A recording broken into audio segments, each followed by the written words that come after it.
नमस्कार कार्तिक, नमस्ते अलाया। आप दोनों को बहुत बहुत शुभकामनाएं और बहुत सारी मुबारकबाद। फ्रेडी का जो टीज़र और ट्रेलर और जो कल आया, बहुत ही धमाल कमाल है। तो सबसे पहले मैं आप दोनों से ही ये जानना चाहूँगी कि किस तरह के रिस्पॉन्सेज हैं और कितना एक कॉन्फिडेंस आ रहा है, क्योंकि जो होता है बहुत कुछ दारोमदार ट्रेलर और टीज़र पर डिपेंड करता है। जी कार्तिक। पहली बात तो thank you ma'am, thank you so much. जिस तरीके का रिस्पांस आया है वो यूनानिमसली बहुत स्ट्रॉन्ग और पॉजिटिव आया है। और अभी तक मतलब इसमें इसका एक यूनिक तरीके से मार्केटिंग भी प्लान किया गया है, जिसमें एक तरीके से टीजर्स ही आएंगे। इसमें ज़्यादा फिल्म नहीं दिखाना चाह रहे हैं मेकर्स, क्योंकि वरना सब कुछ आजकल क्या होता है, ट्रेलर्स में बहुत कुछ दिख जाता है और फिल्म की पूरी कहानी वहाँ आ जाती है। एंड बिकॉज ये थ्रिलर है, इसमें बहुत चीज़ें छुपा के रखी हुई हैं। और एंड बिकॉज सब ये एक्सपीरियंस करवाना चाहते हैं कि जब आप देखें फिल्म तो थ्रिलिंग मोमेंट्स कहीं चले ना जाए। तो इट विल बी एकदम फ्रेश एंड एकदम नया कुछ देखने को आपको मिलेगा। तो अभी तक सिर्फ 2 क्लिप्स आए हैं, मिनी क्लिप्स, जो ऑलमोस्ट एक 40 सेकंड का, एक 1 मिनट का है, जो अब तक के फिल्म के बारे में जो देखा हुआ है। उसके अलावा 2 गाने आए हैं जो अगेन वो भी यूनानिमसली चले। सो आई एम जस्ट हैप्पी जो रिएक्शन आ रहा है, चाहे वो इंडस्ट्री से आया हो, चाहे वो फ्रेंड्स और फैमिली से। अभी मैं अपने किसी डायरेक्टर फ्रेंड से उनसे बात कर रहा था, वो भी अभी यही बोले कि क्योंकि कल ही क्लिप डाला था वो, उसके बारे में बहुत तारीफ कर रहे थे कि ही कॉल्ड टू से कि ये कितनी अच्छी लग रही है फिल्म। एंड इट्स समथिंग जो नया है हमारे यहाँ पे भी। यहाँ पर इतनी ऐसी फिल्में, इस तरीके की फिल्में नहीं बनती है, तो वैसे रिएक्शंस बहुत आ रहे हैं। So they are waiting for it, because ये हम अमूमन तौर पर बाहर की फिल्मों में या सीरीज में उन सब में बहुत देखते हैं, लेकिन इंडियन फिल्म्स में या इंडियन सीरीज में इतना नहीं अभी तक देखा है। देखने को मिलता तो है। वो बहुत एक्साइटमेंट है सबका इस तरीके की फिल्म देखने का। अलाया, आप क्या कहना चाहेंगे? मैं तो बहुत ही ज़्यादा एक्साइटेड हूँ। स्क्रिप्ट लेवल पे भी मैं बहुत एक्साइटेड थी। फिर ये फिल्म जयू सर जिसने जवानी जानेमन प्रोड्यूस की थी, और एकता मैम जिसने मेरी दूसरी फिल्म यू टर्न प्रोड्यूस की थी, तो मेकर्स भी बहुत ही ज़्यादा फेमिलियर थे। ऑफ कोर्स कार्तिक है पिक्चर में, तो मेरे लिए तो it was always a no brainer. तो और फिल्म भी बहुत ही ज़्यादा स्पेशल है। आई थिंक शूटिंग के टाइम पे भी काफ़ी चैलेंजिंग भी था, लेकिन बहुत कुछ सीखने का मौका मिला। और मैं बस उम्मीद रखती हूँ कि सबको फिल्म पसंद आए और मेरी परफॉर्मेंस भी पसंद आए। इंशाल्लाह। कार्तिक, एक है कि जब प्यार जब एक जुनून में बदल जाता है तो वो एक ऑब्सेशन हो जाता है। मतलब वो एक बहुत, कई बार लोग कहते हैं त्याग ये वो, लेकिन इसमें जो आपका किरदार है वो एक प्यार को एक जुनून की हद तक चला जाता है। मैं पर्सनली आपसे जानना चाहती हूँ कि कभी मतलब आप किस तरह के प्यार में यकीन करते हैं? क्योंकि प्यार कोई कहता है त्याग है, कोई कहता है कुर्बानी है, कोई कहता है पाना है, कोई कहता है खोना है। आपके लिए क्या है? आई थिंक मेरे लिए बहुत सिंपल है कि if if if there is love then it should be unconditional love. और उसमें कोई दायरे नहीं होने चाहिए, उसमें कोई ऑनेस्टी बहुत ज़रूरी है, रिस्पेक्ट बहुत ज़रूरी है, एक दूसरे के लिए म्यूचुअल रिस्पेक्ट होना बहुत ज़रूरी है। तो मुझे ऐसा आई मीन इट डिपेंड्स कि वो उसमें कुछ भी हो सकता है then, but as far as I what I believe in is this kind of love, जिसमें कुछ ऐसा एक्सपेक्टेशंस, अगर सामने वाला कुछ कर रहा है तो ऐसा नहीं ज़रूरी कि आप भी उतना ही उसी नाप तोल के उतनी चीज़ें उनके लिए करो। It should B easy and it should be respectful. Love should always be respectful. And Alaya, आप तो एक लड़की हैं, हम सभी जानते हैं कि हम लड़कियों को बहुत बार एक तरफा प्यार से भी गुजरना पड़ता है और वो लोग एक अपना एक बबल भी बना लेते हैं और उस तरह से। तो कभी स्कूल कॉलेज डेज में किसी स्टॉकर या किसी ऐसा कोई ऑब्सेस्ड आपका कोई दीवाना या इस तरह के किसी से जो कि मतलब होता है ना कि हासिल करना, इस तरह का कोई एक्सपीरियंस आपको हुआ है? क्योंकि फ्रेडी में उस तरह का, अभी तो हम टीज़र ही देख रहे हैं, एक अंदाज़ा ही लगा सकते हैं, वैसी कुछ झलक मिली है। तो ऐसा कभी आपको पर्सनल लाइफ में एक्सपीरियंस हुआ है? एक्चुअली मैं सिर्फ लाइफ में सिर्फ एक ही रिलेशनशिप में रही हूँ, तो इतना कुछ ज़्यादा एक्सपीरियंस नहीं है, लेकिन हाँ, और ऑब्सेशन भी इतना ज़्यादा नहीं, क्योंकि मैं सबको काफ़ी जल्दी फ्रेंड जोन कर लेती हूँ, तो ऑब्सेशन का पॉइंट आता ही नहीं है, तो फिर हम बस अच्छे दोस्त बन जाते हैं सबके सब जी। तो आई थिंक ज़्यादातर मेरे पर्सनल लाइफ में तो ऐसे ही एक्सपीरियंसेस रहे हैं, और जो रिलेशनशिप में मैं रही हूँ वो बहुत ही ज़्यादा हेल्थी, बहुत सारा रिस्पेक्ट था, बहुत सारा ऑनेस्टी था, तो एक्चुअली ये जो टॉक्सिक लव और इसका एक्सपीरियंस अभी तक तो नहीं हुआ है, और आई होप कि मुझे हो भी ना। जी। तो एक्चुअली हाँ, I love love, healthy love. Okay, and Kartik, ये बहुत ही कॉम्प्लेक्स किरदार है जितना हम टीजर में देख पा रहे हैं, और आप जो हैं एक बहुत ही, हालांकि धमाका में आपका एक बहुत ही अलग रूप देखने को मिला हमें, लेकिन हमने हमेशा आपको एक लवर बॉय, एक हमारे घर पड़ोस का लड़का, एक ओबीडियंट लड़का, एक आदर्शवादी लड़का, उस तरह से देखा है। तो इस किरदार की रूह में जाने के लिए आपके लिए कितना डिफिकल्ट था? काफ़ी डिफिकल्ट था, बिकॉज क्या होता है कि ये, मैं पहले भी बोला हूँ, ये ओरिजिन स्टोरी है इस किरदार की, और इसमें क्या है कि ये वहाँ तक, उस लेवल तक कैसे पहुँचा, वो एक कहानी है पूरी। और अभी आई मीन मैं क्योंकि मैंने पूरी स्क्रिप्ट पढ़ी थी, तो मुझे पता है कि इसके अंदर, इसके दिमाग में क्या है क्या नहीं है, तो उस हिसाब से मेरे लिए वो खुद को प्रेप करना वो इंसान के लिए था जिसका मुझे पता है कि वो एग्जैक्टली क्या है फिर फाइनली। सो आई थिंक तो स्क्रिप्ट ही आपका सोर्स था? हाँ, स्क्रिप्ट ही सोर्स था, कोई रेफरेंस पॉइंट नहीं था, और उसी सोर्स को लेते हुए उसको बनाया गया है कि ये फ्रेडी ऐसा करता होगा, ऐसा होगा, ऐसे चलता होगा, शायद से फूडी होगा, या यू नो ही इज, तो स्टफ लाइक वो छोटी छोटी चीज़ें जो उसके लिए एक हंच होगा। एक उसका बेस्ट फ्रेंड है जो टर्टल है, जिससे वो बात करता रहता है, तो मतलब उसकी लाइफ में कोई और फ्रेंड ही नहीं है, तो वो भी एक अलग सी बात है कि लोनर है। तो ये सारी चीज़ें उसके लिए ना बहुत एक अलग सी थी, और मेरे लिए भी बहुत अलग था वो प्ले करना, क्योंकि ऑफ कोर्स मैंने इससे पहले जो प्ले किए हैं कैरेक्टर्स वो बहुत डे टू डे लाइफ में आपको मिलते हैं, वैसे रिलेटेबल कैरेक्टर्स हैं। ये थोड़ा सा एक एक्सट्रीम में एक कैरेक्टर है, ऐसे भी होते हैं कैरेक्टर्स, बट ये अमूमन तौर पे आपको नहीं मिलते, एंड आई होप ना मिले, बट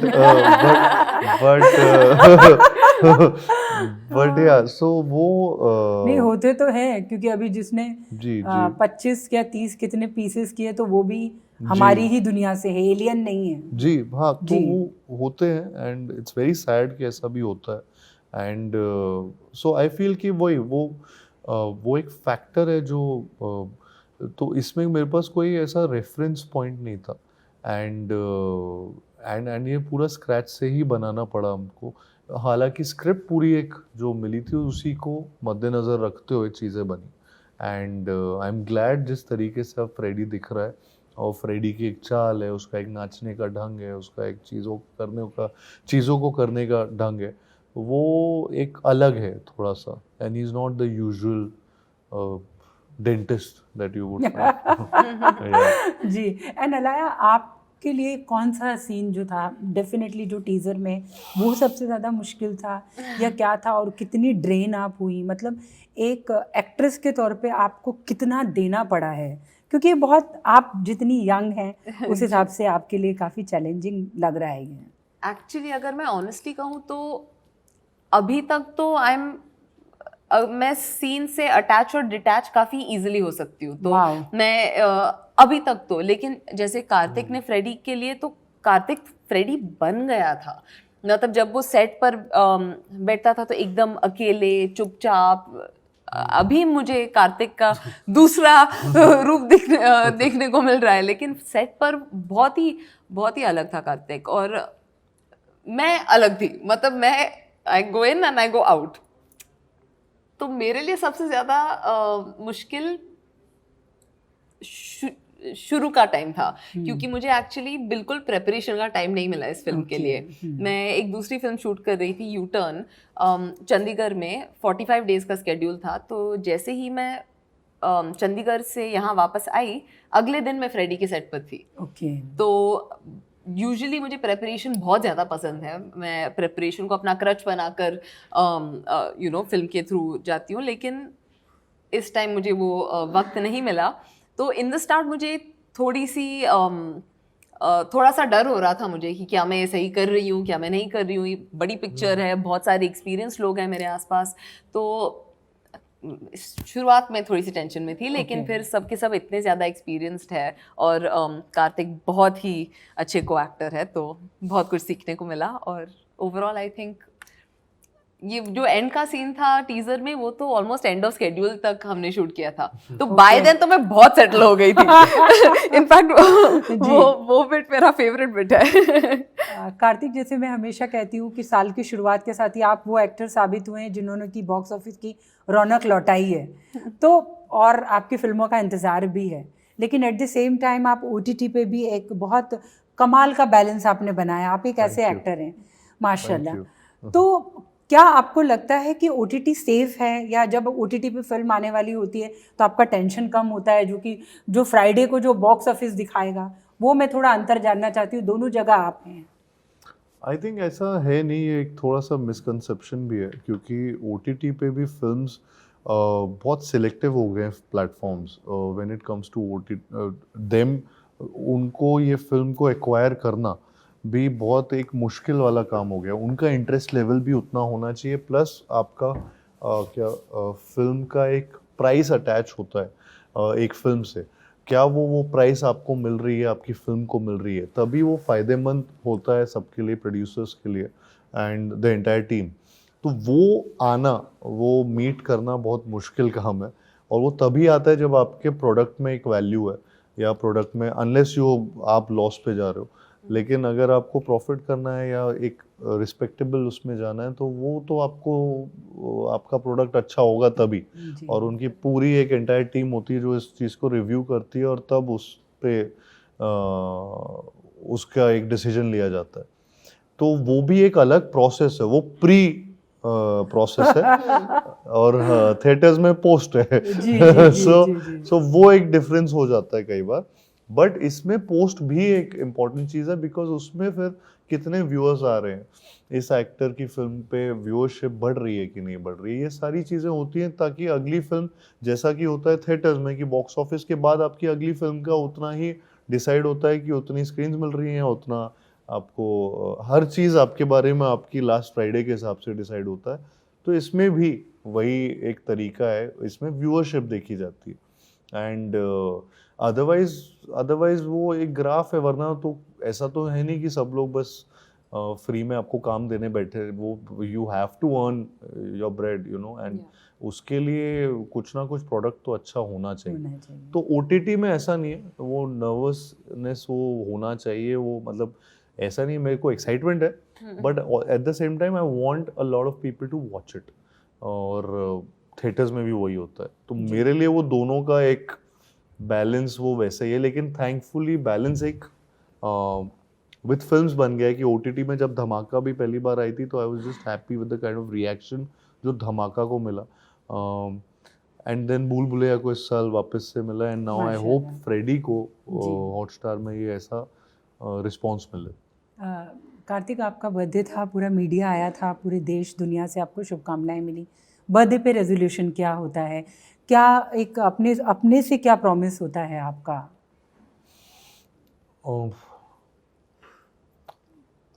आई मीन मेरा प्रॉमिस ये रहता है, अभी थैंकफुली एक सिचुएशन आई है जहाँ पे ये एक सक्सेसफुल टाइम चल रहा है, एंड जितना ज़्यादा आप सक्सेसफुल होते जाते हो, उतना ज़्यादा आपसे लोगों की एक्सपेक्टेशंस बढ़ती जाती है। मैं बस उन्हें निराश नहीं करना चाहता हूँ। मैं वही वैसा ही जैसा शुरुआत से आज तक था वैसा ही रहना चाहता हूँ।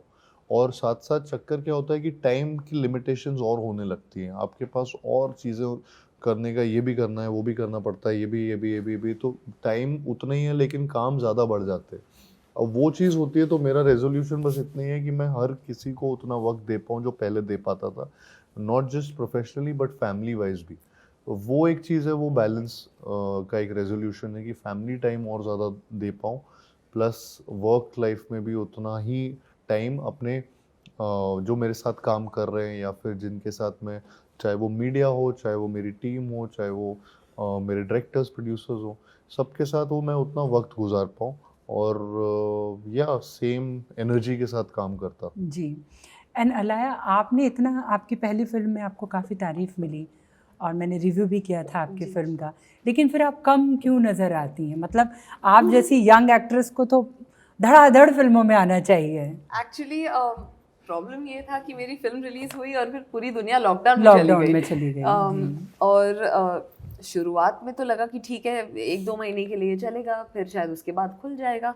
मैंने ज़िंदगी में कभी नहीं सोचा था कि ये इतने टाइम के लिए होता जाएगा। और उस टाइम में जो नए प्रोजेक्ट्स बन रहे थे वो इतने ज़्यादा नहीं थे, क्योंकि लोग काफ़ी कंसर्न थे उनकी एग्जिस्टिंग प्रोजेक्ट्स के बारे में। तो उस टाइम में तो आई थिंक 1.5 years के लिए तो सब एकदम चुपचाप हो गया था। और बहुत एंजाइटी हुई थी, बहुत फियर हुआ था कि, क्योंकि मेरी पहली फिल्म के बाद मुझे लगा अच्छा वेरी गुड, अभी तो आई अराइव्ड, अभी तो फिल्म पे फिल्म करूंगी। और रिव्यूज भी बहुत अच्छे मिले थे। और जी। तो हाँ, शुरुआत में वो था, लेकिन फिर सेकेंड लॉकडाउन और ओमिक्रॉन वाले वेव के बीच में, मैंने 3 फिल्म शूट की थी। तो अभी बैक टू बैक आने वाली है, अभी दिसंबर में भी एक और। तो एक पिक्चर है जो फ्रेडी के बाद आएगी, वो है ऑलमोस्ट प्यार। वो मैंने अनुराग कश्यप सर के साथ शूट की है। वो एक्चुअली 4 साल से बन रही है। तो वो पिक्चर है, हमने अभी अभी हमारा वर्ल्ड प्रीमियर किया है माराकेश फिल्म फेस्टिवल में। फिर वो यहाँ भी रिलीज होगी। फिर उसके बाद है यू टर्न, जो एक रीमेक है। और फिर है श्रीकांत बोला बायोपिक, जो मैं राजकुमार राव के साथ कर रही हूँ। तो अभी के लिए तो ये सब है, और आई होप नेक्स्ट ईयर अब फिल्म के बाद फिल्म आने वाले हैं इंशाल्लाह। एंड मॉम से कितना सपोर्ट या एक एडवाइस या एक इंस्पिरेशन मिलता है? मॉम से एक इंस्पिरेशन मिलता है कि जब वो किसी के साथ भी मिलती है तो बहुत हैप्पीनेस का एटमॉस्फेयर बन जाता है, बहुत खुशी का माहौल बन जाता है। वो इतना स्पेशल फील कराती है ना सामने वाले को, हर एक Yes. इंसान को। तो आई थिंक वो मैंने हमेशा कोशिश किया है कि मैं भी वो इम्प्लीमेंट करूं। तो आई थिंक दैट सबसे ज़्यादा, मोर देन करियर का कुछ भी, मोर देन करियर एडवाइस मैं ज़्यादातर फैमिली या फ्रेंड से लेती नहीं हूँ, वो मैं अपनी टीम के साथ डिस्कस करती हूँ। तो हाँ, पर्सनैलिटी ट्रेट्स। जी। एंड कार्तिक, आपको बहुत सारे विशेषणों से नवाजा जा रहा है कि शहजादा और बहुत सारी चीज़ें, और लोग कह रहे हैं कि स्टार का अराइवल तो बहुत पहले ही हो गया था, लेकिन लोग कह रहे हैं कि अब राजेश खन्ना को अपनी सीट छोड़नी पड़ेगी क्योंकि अमिताभ बच्चन का एक आगमन हो रहा है। आपके लिए 2022 से लेकर के जो पूरा साल रहा है वो बहुत ही अच्छा रहा है, और आपने एक श्री गणेश भी एक बहुत अच्छा किया है। तो इसका क्रेडिट आप किसको देंगे और इसको कैसे आप देखना चाह रहे हैं? क्योंकि शहजादा है, इसके बाद आशिकी 3 है, लाइनअप भी बहुत अच्छा है, फ्रेडी की भी बहुत तारीफ हो रही है। जी। अब मैं आई थिंक मुझे ऐसा लगता है कि मैं हार्डवर्क नहीं छोड़ता हूँ, एंड वो हम्बलनेस, वो तो हाँ, वो बहुत ज़मीन से जुड़े हैं। जैसा शुरुआत से हूँ वो मैं वैसे ही बोल रहा था कि वो हमेशा ही रहना चाहता हूँ, और उसमें कुछ चेंज होने भी नहीं वाला है जहाँ तक मैं कंसर्न हूँ। बट ये हार्डवर्क की एक चीज़ होती है जो कई बार सेल्फ बिलीफ और हार्डवर्क लोग कम कर देते हैं, छोड़ देते हैं, या कुछ एक होप लूज कर देते हैं। वो मैंने कभी नहीं छोड़ी है, and I fully give that. वो होता है ना कि एक क्रेडिट देना है तो मैं उस चीज़ को देना चाहता हूँ, क्योंकि वो ऑफ कोर्स मेरे ऊपर जिन्होंने बिलीव किया उस टाइम और मुझे मौका दिया, मैं उनको भी वो क्रेडिट देना चाहता हूँ, जो डायरेक्टर्स मेरे साथ खड़े हुए। And but also with the hard work, with the kind of hard work कि उसमें मैं एक एक चीज़ को कभी जाने नहीं दिया, एक एक डिटेल को कभी जाने नहीं दिया। And maybe I fought for those things, maybe I in my own little way, in my own little world, but I think it's also those fights जिनकी वजह से मैं वहाँ पे हूँ जहाँ पर हूँ. एंड वो उस टाइम के लिए छोटी छोटी चीज़ों पे भी ऐसा लगता है कि ऐसा क्यों है, ऐसा क्यों नहीं है, ऐसा होता तो ये होता. तो वो जब वैसा होता है तो उसका रिजल्ट जब आता है तो you feel satisfied. And so I always look at the larger outcome and उसके लिए लड़ता रहता हूँ हमेशा. एंड फाइनली जब ये सारी चीज़ें आ रही हैं सामने तो I am just glad that I have always stood up for those things and not thought of कि यार ठीक है ये जाने देता हूँ या ये रहने देता हूँ. ऐसा नहीं किया है कभी. तो it's always about hard work and self belief. ये मेरा आखिरी सवाल है दोनों से. इन दिनों हम देखते हैं कि बहुत यूथ जो है बहुत सोशल मीडिया प्रो हो गए हैं, मतलब फ़ोन छूटता नहीं है, लेकिन वो एक ज़िंदगी का अहम हिस्सा हो गया है. आप दोनों एक तो इस आप दोनों खुद कैसे हैंडल करते हैं अपने सोशल मीडिया, क्योंकि आप लोग तो स्टार हैं, लेकिन एट द सेम टाइम आप यूथ को क्या कहना चाहेंगे, क्योंकि बहुत सारा ये है कि बस उसी में लोग डूब चुके हैं, स्पेशली यूथ. तो मैं इस चीज़ में बहुत गलत हूँ अगर मैं एडवाइस दूंगा इस चीज़ में, क्योंकि मैं खुद सोशल मीडिया से बहुत एडिक्टेड हूँ. और मैं बस ये, और मेरा लेकिन दूसरा रीज़न भी है क्योंकि मेरा काम उससे डायरेक्टली प्रोपोर्शनल है. कई बार ऐसा भी होता है, रिलेटेड है, इसलिए मेरा वो कहीं ना कहीं काम जुड़ा है, तो मैं उससे एडिक्टेड इसीलिए हूँ. And that also in turn is something because मैं वर्क से बहुत एडिक्टेड हूँ अपने. तो कहीं ना कहीं वो मेरे लिए वर्क है, तो सोशल मीडिया से भी वो. एंड एक जरिया है. हाँ, जरिया है, एक जरिया है वो मेरे लिए Platform कनेक्ट है. करने का मेरे ऑडियंस से. वो मेरा खुद का एक प्लेटफॉर्म है. So I feel like that. But at the same time I feel कि कहीं ना कहीं वो बैलेंस लाना ज़रूरी है, बट मैं खुद इम्प्लीमेंट नहीं कर पाता हूँ. लेकिन आई फील कि जो चाहे वो स्टूडेंट्स हो, चाहे वो दूसरे लोग हों या कोई भी जनरेशन के लोग हों, I think they should always find a balance between social media and real life. वो बहुत ज़रूरी है बिकॉज हम कहीं ब्लर्ड लाइंस हो जाती हैं and you start living that life which is not real. And आप बस सिर्फ वो कि मेरे इसमें लाइक्स कितने हैं या व्यूज़ कितने हैं या ये चीज़ में, उसी में पूरी लाइफ आप नहीं बिताना चाहते, आप जीना भी चाहते हो. So my advice would be that कि to do that and I shall also try to do that.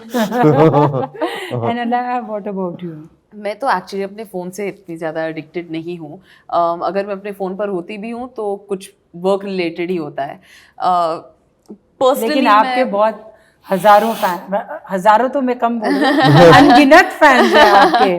बहुत पॉपुलर हैं आप सोशल मीडिया पे. एक्चुअली मैंने सोशल मीडिया पे बहुत फोकस किया क्योंकि लॉकडाउन के टाइम पे मैं और कुछ कर ही नहीं पा रही थी और मुझे रेलेवेंट फिर भी रहना था. तो इसके लिए मैंने सोशल मीडिया और इंस्टाग्राम का सहारा लिया और it help me a lot. मुझे लगा कि लॉकडाउन में लोग भूल जाएंगे मेरे बारे में, और क्या हुआ है, instead I found a new identity all together.